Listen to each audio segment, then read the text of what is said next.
Assalamualaikum warahmatullahi wabarakatuh.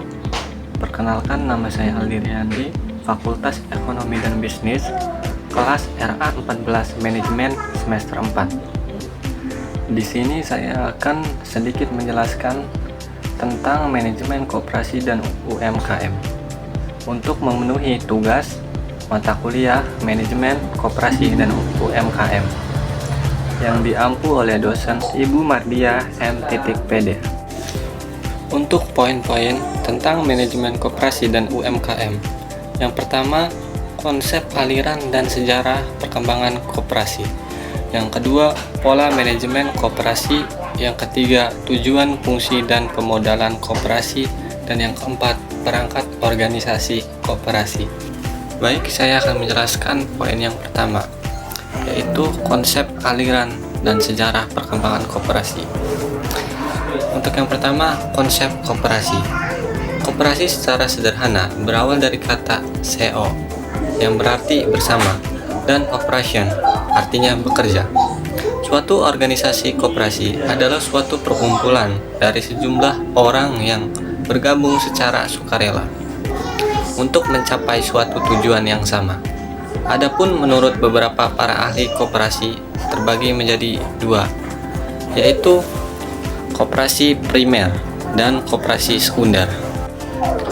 Koperasi primer adalah semua koperasi yang didirikan dan beranggotakan orang per orang.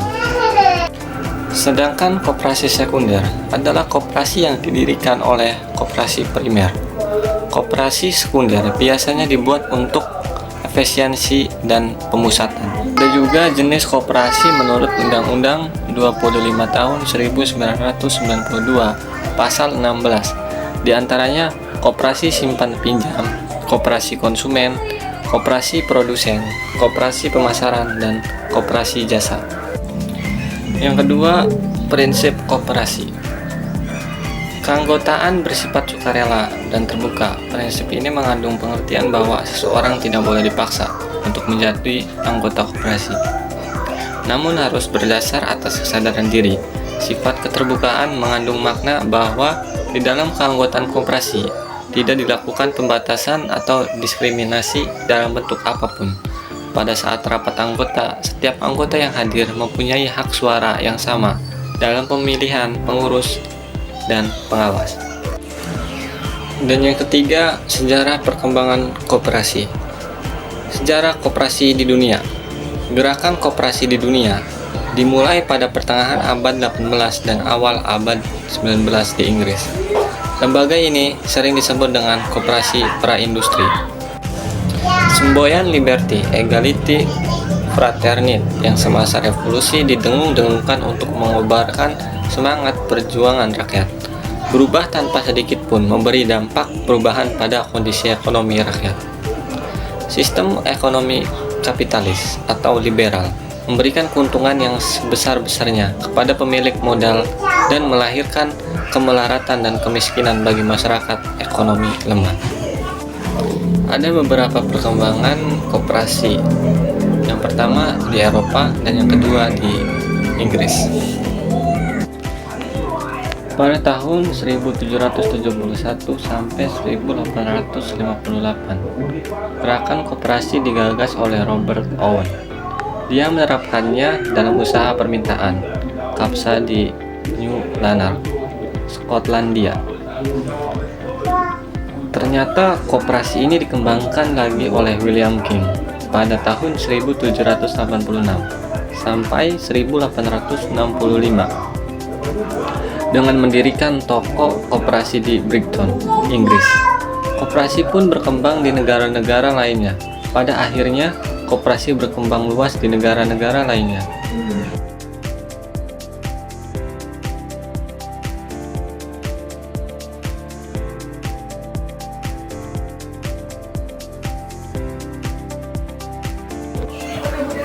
Perkembangan koperasi di Inggris. Penderitaan yang dialami oleh kaum buruh di berbagai negara di Eropa pada awal abad ke-19 dialami pula oleh para pendiri koperasi konsumsi di Rothschild, Inggris pada tahun 1844. Pada mulainya koperasi Rosalde, memang hanya bergerak dalam usaha kebutuhan konsumsi, tapi kemudian mereka mulai mengembangkan sayapnya dengan melakukan usaha-usaha produktif. Adapun sejarah koperasi di Indonesia, Patih mendirikan seperti yang didirikan di Jerman, yaitu koperasi kredit modal. Beliau pun juga mengusulkan atas perubahan jenis badan usaha tersebut dari bank menjadi koperasi, dan usul untuk mendirikan lumbung untuk tiap desa supaya para petani dapat menyimpan hasil panen pada musim panen dan memberikan pinjaman pada saat musim paceklik. Pada tahun 1929 didirikan Partai Nasional Indonesia yang memperjuangkan penyebar luasan semangat koperasi 431 sehingga mematikan usaha koperasi untuk yang kedua kalinya. Poin yang kedua, tentang pola manajemen koperasi. Koperasi seperti halnya organisasi yang lain membutuhkan pola manajemen yang baik agar tujuan koperasi tercapai dengan efisien. Hal yang membedakan koperasi dengan manajemen umum adalah terletak pada unsur-unsur manajemen koperasi, yaitu rapat anggota, pengurus, dan pengawas. Adapun tugas masing-masing dapat diperinci sebagai berikut. Rapat anggota bertugas untuk mendapatkan anggaran dasar, membuat kebijakan umum, mengangkat atau memberhentikan pengurus dan pengawas. Pengurus koperasi bertugas memimpin koperasi dan usaha koperasi, sedangkan pengawas tugasnya mengawasi jalan koperasi. Yang pertama, peran koperasi dalam ekonomi. Koperasi merupakan sosok guru perekonomian Indonesia dan berperan penting dalam menyerap tenaga kerja. Meskipun banyak koperasi, kualitasnya masih perlu ditingkatkan untuk bersaing dengan lembaga keuangan lainnya. Yang kedua, manajemen koperasi. Manajemen koperasi harus menggunakan pola yang tepat untuk meningkatkan daya saing dan menciptakan peluang bisnis. Unsur-unsur manajemen koperasi meliputi rapat anggota, pengurus, dan pengawas yang memiliki tugas dan tanggung jawab masing-masing. Selanjutnya, pola manajemen yang efisiensi dan nilai-nilai dasar gerakan koperasi. Yang pertama, pola manajemen yang efisiensi. Proses manajemen koperasi mencakup perencanaan, pengorganisasian, pengarahan, dan pengawasan. Perencanaan yang baik harus fleksibel dan disesuaikan dengan situasi yang berubah. Yang kedua, nilai-nilai dasar koperasi. Koperasi berlandaskan nilai-nilai seperti swadaya, tanggung jawab, demokrasi, kebersamaan, keadilan, dan solidaritas. Untuk koperasi di Indonesia dan kebijakan organisasi koperasi. Bentuk koperasi di Indonesia. Koperasi dibedakan menjadi koperasi primer, didirikan oleh individu, dan koperasi sekunder, didirikan oleh koperasi. Pembentukan koperasi melibatkan beberapa langkah, termasuk penyuluhan, rapat anggota, dan pengajuan badan hukum. Kebijakan dan organisasi koperasi. Koperasi harus dikelola secara efisien dan memberikan manfaat bagi anggotanya. Organisasi koperasi terdiri dari penasehat, rapat anggota, pengurus, pengawas, pengelola, dan unit usaha. Hierarki dan tanggung jawab manajemen koperasi. Hierarki dan tanggung jawab. Pengurus koperasi memiliki kuasa dan tanggung jawab untuk mengelola koperasi sesuai dengan peraturan yang berlaku. Pengawas bertugas untuk mengawasi pelaksanaan kebijakan dan pengelolaan koperasi. Manajemen koperasi. Proses manajemen mencakup perencanaan, pengorganisasian, actuating, leadership, dan pengawasan. Untuk yang ketiga, fungsi, tujuan, dan permodalan dalam koperasi. Pengertian badan usaha adalah entitas hukum yang dapat melakukan kegiatan bisnis atau aktivitas komersial. Bentuk badan usaha antara lain bisa perusahaan, koperasi, firma, atau bentuk badan hukum lainnya sesuai dengan hukum yang berlaku di suatu negara. Bentuk badan usaha di Indonesia. Di Indonesia terdapat berbagai bentuk badan usaha yang sesuai dengan peraturan perundang-undangan yang berlaku, antara lain Badan Usaha Milik Negara (BUMN), Badan Usaha Milik Swasta (BUMS), Badan Usaha Milik Daerah (BUMD), dan koperasi. Jenis badan usaha dan koperasi sebagai badan usaha. Jenis badan usaha. Jenis badan usaha dapat dibagi berdasarkan kepemilikan modal, contohnya BUMD, BUMN, BUMS, dan badan usaha campuran. Wilayah negara contohnya badan usaha penanaman modal dalam negeri dan luar negeri. Kegiatan usaha contohnya agraris, industri, jasa, dan perdagangan. Koperasi sebagai badan usaha. Koperasi didefinisikan sebagai badan usaha yang beranggotakan orang atau badan hukum berlandaskan prinsip koperasi dan bertujuan untuk memajukan kesejahteraan anggota dan masyarakat. Keterbatasan teori perusahaan. Teori perusahaan seringkali mengasumsikan bahwa perusahaan selalu rasional dan bertujuan memaksimalkan laba. Padahal dalam praktik tidak selalu demikian. Mengabaikan faktor sosial dan psikologis, serta tidak memperhitungkan dinamika pasar modern. Kurangnya perhatian pada aspek lingkungan dan etika, serta menggeneralisasi semua jenis perusahaan tanpa membedakan karakteristik koperasi. Konsep dan karakteristik laba. Konsep laba. Laba sebagai indikator kinerja finansial di dalam koperasi dikenal sebagai SHU. Konsep laba temporal dihitung per periode, bulanan atau tahunan. Relatif dipengaruhi oleh metode akuntansi. Tidak mencerminkan arus kas. Laba tidak selalu sama dengan uang yang diterima. Berbasis akuntansi akrual. Pendapatan dan beban dicatat saat terjadi. Adapun fungsi dan jenis laba. Fungsi laba, indikator kinerja manajemen. Dasar penempatan pajak, bahan evaluasi oleh investor atau kreditur, menentukan alokasi pembagian SHU atau dividen, alat pengendalian internal untuk efisiensi operasional. Untuk jenis laba, laba kotor, gross profit, pendapatan dikurangi harga pokok penjualan. Laba operasi, operation profit, laba kotor dikurangi seluruh beban operasional. Laba sebelum pajak, EBT, laba operasi dikurangi pendapatan atau beban lain-lainnya. Laba bersih, net profit, laba akhir setelah dikurangi pajak. Laba ditahan, retained earnings, laba bersih yang tidak dibagikan. Kegiatan usaha koperasi. Kegiatan usaha koperasi adalah aktivitas ekonomi yang memberikan manfaat ekonomi bagi anggota. Ada pula jenis kegiatan koperasi, diantaranya yaitu usaha tunggal, koperasi yang hanya menjalankan satu jenis usaha, misal koperasi simpan pinjam, koperasi konsumsi, atau koperasi produksi. Adapun serba usaha, multi-purpose kooperatif, koperasi yang menyelenggarakan lebih dari satu unit usaha, misal unit simpan pinjam, unit toko, atau unit pertanian.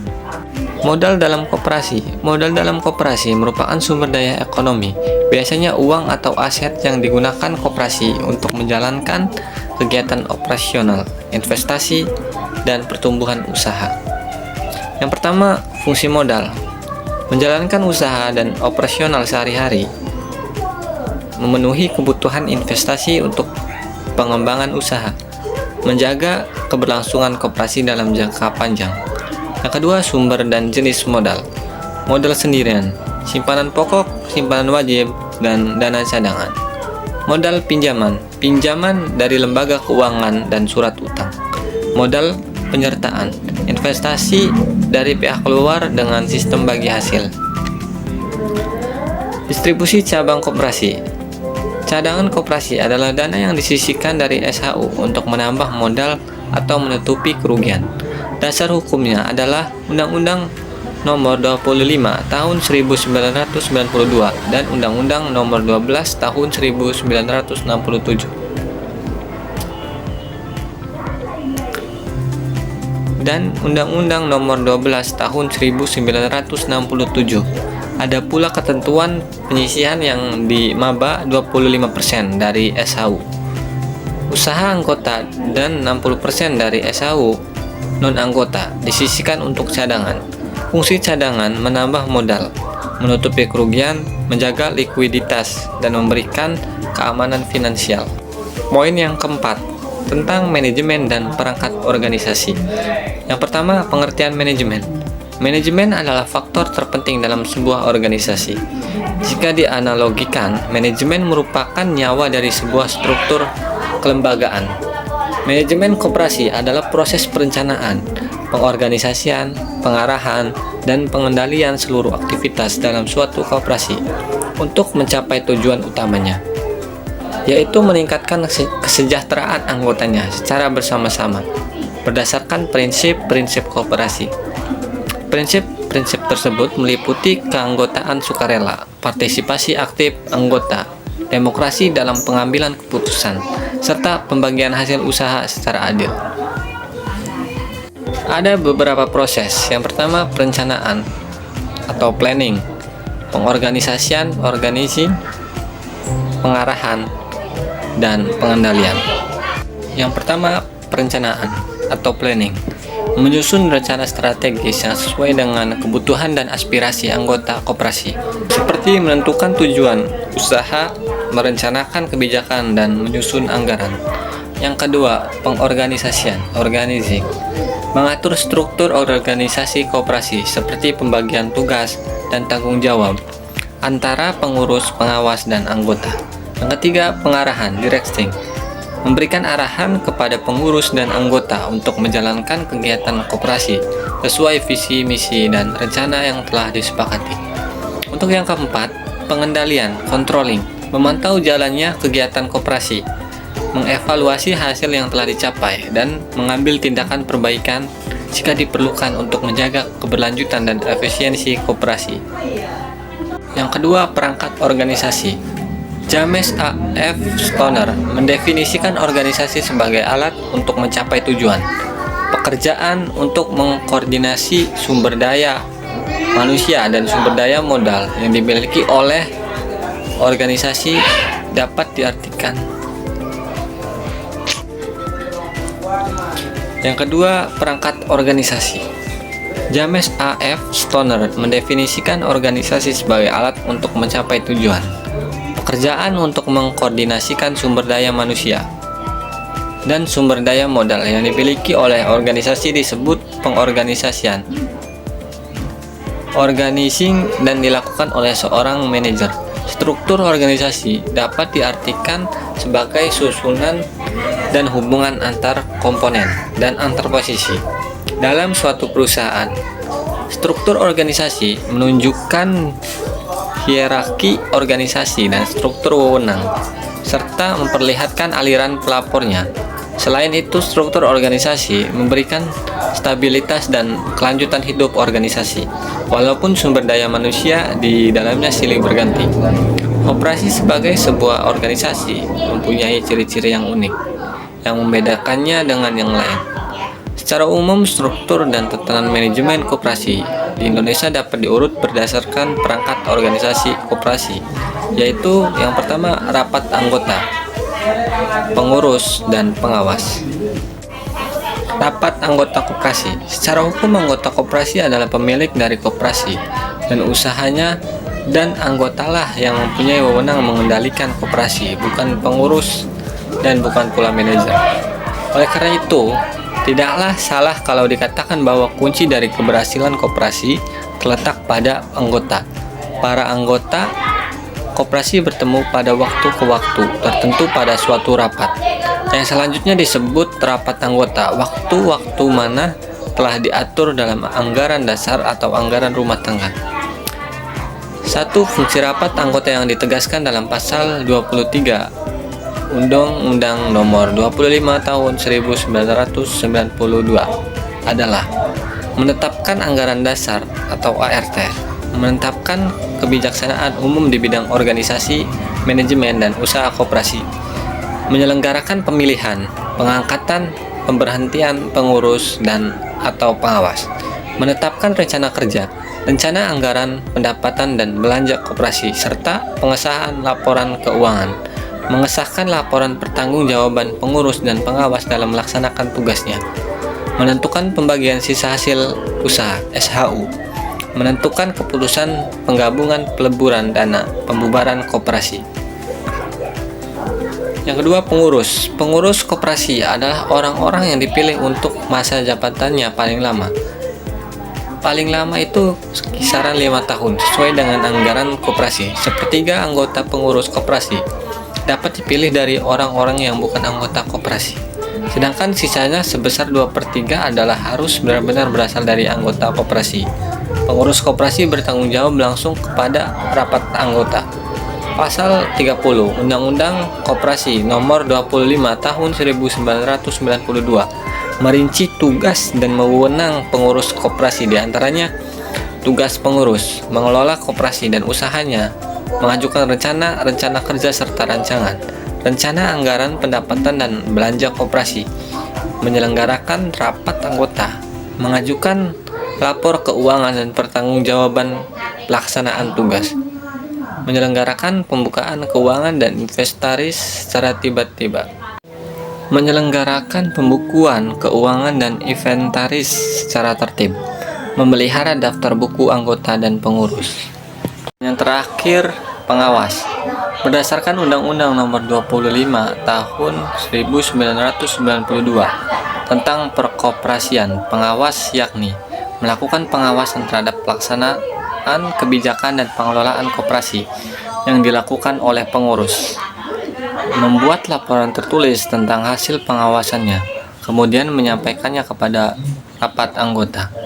Di kesimpulannya, koperasi dan UMKM memiliki peran penting dalam perekonomian Indonesia, terutama dalam mewujudkan ekonomi kerakyatan yang berkeadilan dan berkelanjutan. Pemahaman tentang manajemen koperasi dan UMKM sangat penting untuk pengembangan dan berkelanjutan kedua sektor ini. Koperasi dapat menjadi penopang UMKM dalam berbagai aspek, termasuk pembiayaan, pemasaran, dan pengembangan sumber daya manusia. Dengan demikian, manajemen koperasi dan UMKM yang baik dapat meningkatkan kesejahteraan masyarakat dan mendorong pertumbuhan ekonomi yang inklusif. Oke, mungkin itu saja yang bisa saya jelaskan. Mohon maaf jika ada kesalahan kata atau kekeliruan kata. Mohon dimaafkan. Wassalamualaikum warahmatullahi wabarakatuh.